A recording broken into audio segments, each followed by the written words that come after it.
चलो भाई, मेरी साइट लग गई ऑटोमेशन पे। अब मम्मी को कॉल करता हूँ। हेलो। हाँ मम्मी, 4 BMW बुक कर दो। 4 क्यों? अरे एक मम्मी की, मतलब आपकी, एक पापा की, एक मेरी और एक बहन की। पैसे तेरा बाप नहीं, पैसे बाप नहीं देगा, पैसे मैं दूंगा। हाँ। कैसे चोरी चकारी? अरे चोरी चकारी नहीं, मेरी साइट ऑटोमेशन पे डल गई।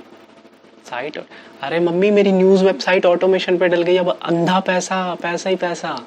हाँ। हाँ जी, तो न्यूज़ वेबसाइट को ऑटोमेशन पे डालो और पैसे कमाओ, ऐसा वीडियो मेरे यूट्यूब पे सजेशन में आया था। तो ये क्या है, आज इसके बारे में बात करेंगे। मेरा नाम है गुरशन सिंह और आप देख रहे हो इजी डिजिटल मार्केटिंग। तो ऑटोमेशन का मतलब है कि भाई अपनी एक साइट बनाओ, उसे ऐसे डिज़ाइन करके सेटअप करो, उसमें एक ऐसा प्लगइन डाल दो या आरएसएस फीड डाल के कुछ ऐसा टूल यूज़ करो कि वो बड़ी हाई अथॉरिटी वेबसाइट्स जैसे कि हिंदुस्तान टाइम्स, दैनिक जागरण वगैरह, इनसे आर्टिकल कॉपी करके आप पे रीपब्लिश कर दे।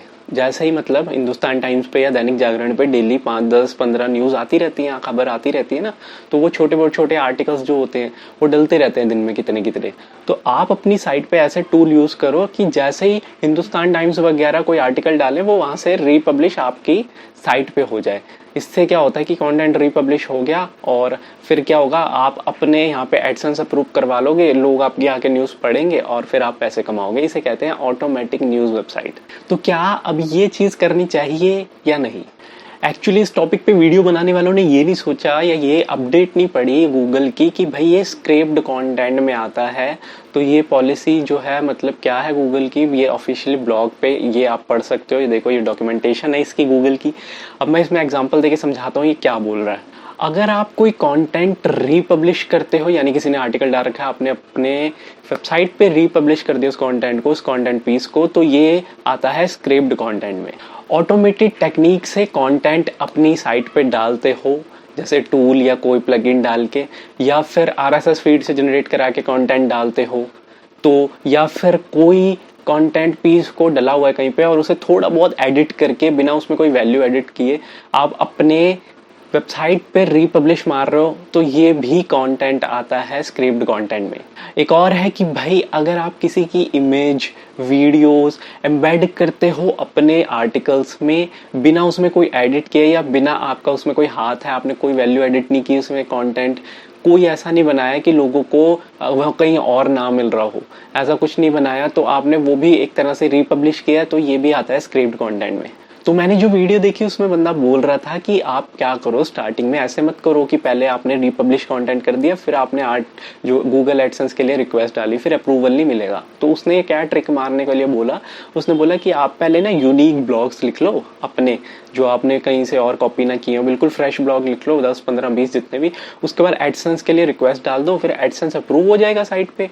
एडसेंस अप्रूव होने के बाद आप ऑटोमेशन में डाल दो साइट को। अब क्या होगा, अब आपके एडसेंस भी लगा हुआ है, अब आर्टिकल भी आप ऑटोमेटिक जनरेट होके आ रहे हैं हिंदुस्तान टाइम्स वगैरह या कहीं से भी।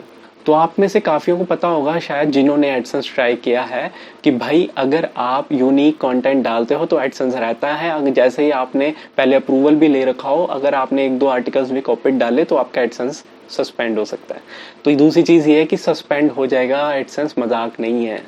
दूसरी चीज है कि बंदा बोल रहा था कि भाई न्यूज वेबसाइट में तो कॉपी पेस्ट चलता है, क्योंकि फॉर एग्जाम्पल उसने दिया था कि एग्जाम्पल वो दे रहा था कि भाई अगर कोई इवेंट अकर हो रहा है, मतलब इवेंट हो रहा है, मान लो इतने में रफ्तार का शो हो रहा है या किसी का भी बड़े सेलिब्रिटी का कोई शो हो रहा है दिल्ली में, इंडिया में या ग्लोबली कहीं पे, तो उसकी जो डेट है वो तो सारी न्यूज वेबसाइट कवर करेंगी। तो ये लिखेंगे ना कि भाई फलाने आर्टिस्ट का शो है इतनी तारीख को इतनी जगह पे, है ना। तो अगर हिंदुस्तान टाइम्स लिख रही है, दैनिक जागरण या कोई भी नव भारत टाइम्स जो भी है, ये सारी साइट्स तो सेम डेट ही लिखेंगी, तो वो कॉपीड कंटेंट थोड़ी हुआ, बिल्कुल नहीं हुआ। सही बात है, गूगल अलाउ करता है, आप कोई इवेंट को लिख सकते हो, आप किसी की स्टेटमेंट भी लिख सकते हो। स्टेटमेंट इन द सेंस, जैसे अगर मान लो अब हमारे प्रधानमंत्री ने बोला कि भाई ये जो है लॉकडाउन को 31 मई तक बढ़ा दिया गया है, तो सारी न्यूज वेबसाइट यही लिखेंगी ना कि प्रधानमंत्री द्वारा बयान कि भाई 31 मई तक जो है हमारा लॉकडाउन बढ़ा दिया गया, तो ये सारी न्यूज़ वेबसाइट ऐसे ही तो लिखेंगी, तो ये कॉपीड हो गई ना लाइन एक तरह से।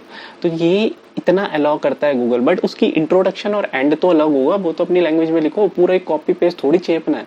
तो उसको कहते हैं कि भाई स्क्रिप्ट कंटेंट है ये भी, तो ये भी नहीं करना है भैया, बेकार है ये भी। तीसरी चीज, सबसे मेन चीज जो है जिसके लिए हम कर रहे हैं, अर्निंग के लिए, है ना। सिंपल सा एग्जांपल अब मैं इसका देके समझाता हूँ। हिंदुस्तान टाइम्स एक हाई अथॉरिटी वेबसाइट है। हाई अथॉरिटी वेबसाइट क्यों? वो एक ब्रांड है इंडिया के अंदर, हिंदुस्तान टाइम्स। जब गूगल ने देखा होगा कि भाई मुझे न्यूज़ भी तो कलेक्ट करनी है, इंडिया के लोगों को जो सर्च करते हैं उनका ही रिलायबल सोर्स यानी हिंदी में न्यूज़ प्रोवाइड करनी है, तो मैं कहाँ से लाऊं? वो तो एक सर्च इंजन है। तो उसने देखा हिंदुस्तान टाइम्स या जो बड़े बड़े ब्रांड्स हैं न्यूज़ प्रोवाइड करते हैं आज तक, ये वो, इनसे न्यूज़ पिक करके इनको सर्व कर देता हूँ। तो अब ऐसे में क्या है कि भाई हिंदुस्तान टाइम्स तो एक ब्रांड है, इतने सालों से डाल रही है, गूगल को पता है इसके न्यूज़ रिपोर्टर जाते हैं मैनुअली वहाँ से रिपोर्ट बना के लाते हैं, देन वो खबर पब्लिश होती है, सब कुछ रियल है, अपने घर पे बैठ के नहीं बनाते ये। तो उसे पता है ये ब्रांड है। अब हमारा जैसा कोई बंदा या आप जैसा बंदा कोई साइट खोल ले 2-2.5 हज़ार रुपए की और बोले लल्लीछल्ली.com करके उसका नाम रख के, और फिर बोले कि भाई मैं रीपब्लिश करूंगा कंटेंट, और फिर बंदे आने लग जाएंगे, विजिटर्स आने लग जाएंगे, मैं पैसे कमाने लग जाऊंगा, तो इलॉजिकल बात है। आप खुद सोचो जरा, इतने बिजनेसमैन बैठे हुए हैं इंडिया से बाहर से लेके इंडिया में और दिल्ली तक, मतलब हर जगह, हर स्टेट में। तो आप अगर सोच रहे हो कि ऑटोमेशन में आप साइट डाल के ऐसे पैसे कमा लोगे, तो भाई उनके पास पैसा कम है। मतलब इन्वेस्टर्स इतने बड़े, वो लाखों साइट्स ऑटोमेशन में डाल देंगे, लाखों। और लाखों साइट्स ऑटोमेशन में डालने का मतलब है कि अगर वो बंदा जो कह रहा था कि $5-10 एक दिन में बनते हैं, तो लाखों साइट्स अगर ऑटोमेशन में डल जाएंगी और एक वेबसाइट $5 से $10 दे रही है, तो आप सोच सकते हो कितना पैसा बन सकता है। तो यार हम जैसे डिजिटल मार्केटर भी तो ये करेंगे ना, कि हम भी तो ऑटोमेशन में डालेंगे अपनी वेबसाइट्स। जितने डिजिटल मार्केटर सारे अपने मैनुअली, जो ब्लॉगर्स हैं बड़े बड़े, वो ब्लॉगिंग क्यों कर रहे हैं? पागल है वो तो, फिर हम सब पागल हैं। हम सीधा ऑटोमेशन में वेबसाइट डालेंगे और कहेंगे चलो बैठ जाओ, $5-10 दिन के बन रहे, किसको बुरे लग रहे हैं भैया? तो ये चीज़ है, ये बिल्कुल इसमें मत पड़ो। क्योंकि एक दूसरी चीज़ जो सबसे बड़ी बात है, अगर आपने ऑटोमेशन में वेबसाइट डाल दी, एडसेंस भी अप्रूवल ले लिया, मान लो सस्पेंड भी नहीं हुआ, आपका किस्मत इतनी मतलब दयाल है, सस्पेंड भी नहीं हुआ।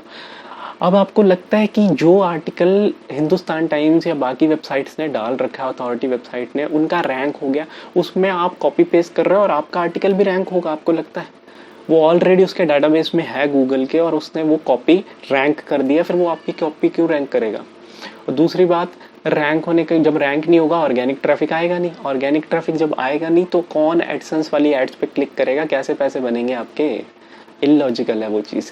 तो इनके चक्करों में मत पड़ो। Auto pilot, automation, news website, ये कुछ नहीं होता। जिनका चल रहा है बस उनका ये समझ लो, अगर आज चल भी रहा है तो लॉन्ग टर्म गेम नहीं है। कल आने वाले टाइम में कब वो पिक हो जाए, उनके डार्क पेंगुइन जो है, पेंगुइन अपडेट गूगल का, वो कब उनको छड़ी मारे और सब कुछ उड़ जाए, कुछ नहीं पता। ऐसे बहुत पहले 5-6 साल पहले भी होता था, मतलब 10-10 दिन में या 5-5 दिन में, 2-2 दिन में वेबसाइट्स रैंक हो जाती थी। पहले नंबर पे, पहले पेज पे नहीं, पहले नंबर पे आ जाती थी। बट जब अपडेट पड़ा तो हज़ारों लाखों वेबसाइट उड़ी भी हैं। उसके बाद फिर ऐसी हालत ख़राब हुई है कि मेहनत करनी पड़ती है। पहले तो 2-2 दिन में भी, एक दिन में भी रैंक हो जाती थी वेबसाइट। तो वो ट्रेंड गया जो कॉपीड कंटेंट डाल के गेम खेली जाती थी। अब ऐसा मत करो। तो अगर आप अपना बिजनेस ग्रो करना चाहते हो तो आप edmfeed.com पे जाके यहाँ गेट कंसल्टेशन का बटन दबा सकते हो। यहाँ पे आप 15 मिनट्स या 30 मिनट्स की कॉल बुक कर सकते हो और मेरी कंसल्टेशन सर्विस ले सकते हो। अगर आप चाहते हो और digital marketing related content free जो है आपके इनबॉक्स में आ जाए, आपके मेल बॉक्स में आ जाए, तो आप इजी डिजिटल मार्केटिंग 500 में इंस्टाग्राम हैंडल है, इस पे जाके मुझे अपना ईमेल एड्रेस मैसेज कर दो और मुझे फॉलो कर लो। फिर आप मेरी ईमेल लिस्ट में ऐड हो जाओगे। जब भी मैं कोई कंटेंट पीस ऐड करूंगा, चाहे अपने यूट्यूब चैनल या वेबसाइट पे, वो डायरेक्टली आपके इनबॉक्स में आ जाएगा। तो आई होप ये सब कुछ हेल्पफुल रहा होगा। अगर आपको ये वीडियो अच्छी लगे, लाइक और शेयर ज़रूर करना और इस चैनल को सब्सक्राइब ज़रूर करना, क्योंकि आने वाले टाइम में वैसे digital marketing related tricks, tips और टॉपिक्स कवर करता रहूँगा जो आपको आपका कैरियर एनहेंस करने में मदद करेंगी। साथ ही साथ अगर आपका कोई बिजनेस है तो उसे ग्रो करने में भी मदद करेंगी। तो तब तक के लिए, नेक्स्ट वीडियो के लिए थैंक्स यार, बाय।